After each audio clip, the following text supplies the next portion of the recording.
Hello everyone, আজকে তোমাদেরকে oil free recipe সিরিজে আবারও স্বাগত জানাই। তো আজকে বানাবো চিংড়ি মাছের পাতুরি। তো তার জন্য লাগবে পেঁয়াজ, টমেটো, এখানে বিলাতি, ধনেপাতা, আদা, রসুন। পরে প্রসেস দেখাতে দেখাতে তোমাদেরকে শেয়ার করে দেবো। আর একটু বড় সাইজের গলদা চিংড়ি লাগবে, একটু টক দইও কিন্তু লাগবে। এগুলো সব অ্যারেঞ্জ করে রেখে দেবে। এবার কিছুই করতে হবে না, মিক্সিং বোলের মধ্যে পেঁয়াজ, আদা আর রসুন, এছাড়া তোমাদেরকে অ্যাড করতে হবে চালমগজ বাটা বা বলতে পারো পাম্পকিন সিডস। এগুলো তুমি অ্যাভেলেবেল পেয়ে যাবে বাজারে। আর এখানে বিলাতি ধনেপাতা ব্যবহার করছি, দেশি ধনেপাতাও ব্যবহার করতে পারো। আর এখানে কাঁচা লঙ্কা 5টা, একটু অল্প কাজু আর একটু ভরে ভরে টমেটো ব্যবহার করতে হবে। এই পেস্টটা বানিয়ে নিলে তোমার রান্নাটা জাস্ট 2 থেকে 3 মিনিটের মধ্যে রেডি হয়ে যাবে। এই হয়ে গেছে আমার পুরো পেস্ট রেডি। এর মধ্যে কোনো জল টল এরকম কিচ্ছু অ্যাড করার দরকার নেই, পেস্ট রেডি। এবার আমরা এর মধ্যে দেব লবণ আর সব কিছু তোমার পেস্টটা যতটা পরিমাণে সেই পেস্ট অনুযায়ী তোমাদেরকে এটা ইউজ করতে হবে। এখানে দেখো হলুদ গুঁড়ো দিয়ে দিলাম। এবার যত গুঁড়ো মশলা আছে সেগুলোই ব্যবহার করবে। আমি কিন্তু কোনো গুঁড়ো মশলাই প্যাকেটের ব্যবহার করিনি, প্রত্যেকটা গোটা মশলা আমি শুকনো খোলায় ভেজে গুঁড়ো করে নিয়েছি, তাতে টেস্টটা আরও ভালো হয়। এবার ওই পেস্টের সাথে চিংড়ি মাছগুলোকে ম্যারিনেট করে অন্তত কিছু না হোক 15 মিনিট তো রেখে দিতেই হবে।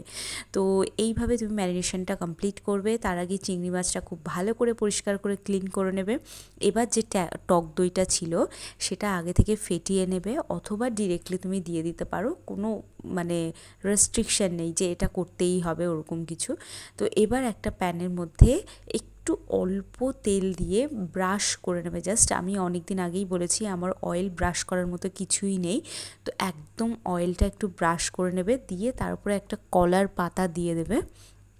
ভালো করে কলার পাতাটা দিয়ে দেবে যাতে তেলের সাথে মাছের এই মিশ্রণটার কোনো রকম কোনো টাচ না হয়। এবার আমি ভালো করে এই মিক্সচারটা দিয়ে দিলাম। দেওয়ার পর এর ওপরে আমি আরও একটা কলার পাতা দিয়ে ঢাকা দিয়ে দেবো। তার আগে দেখো এখানে অল্প একটু আমি সর্ষের তেল ব্যবহার করছি, তাহলে কী হবে বলো তো, টেস্টটা আরও বেশি ভালো হবে এবং একটা ঝাঁঝালো ব্যাপারটা থাকবে আর কি।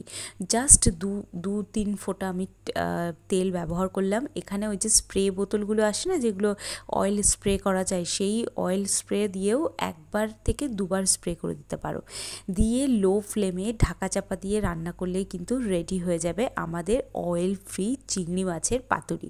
আর আমি মন থেকে বলছি, এটা গরম ভাতের সাথে যদি খাও তাহলে তো আমি বলবো এটা স্বর্গ স্বর্গ। আর যারা ওয়েট লসের জন্য খাচ্ছ, তোমরা কিউনোয়া বা ওই ওটস বা ডালিয়া এসবের সঙ্গে খেয়ে দেখতে পারো। আমি তো ডালিয়ার সাথে খেয়েছি, অসাধারণ লাগছে, অসাধারণ। তো এরকম একটা ডেলিশিয়াস অয়েল ফ্রি ফুড কিন্তু এনজয় করতে পারো। আর এরকম রেসিপি দেখতে হলে সাবস্ক্রাইব করো।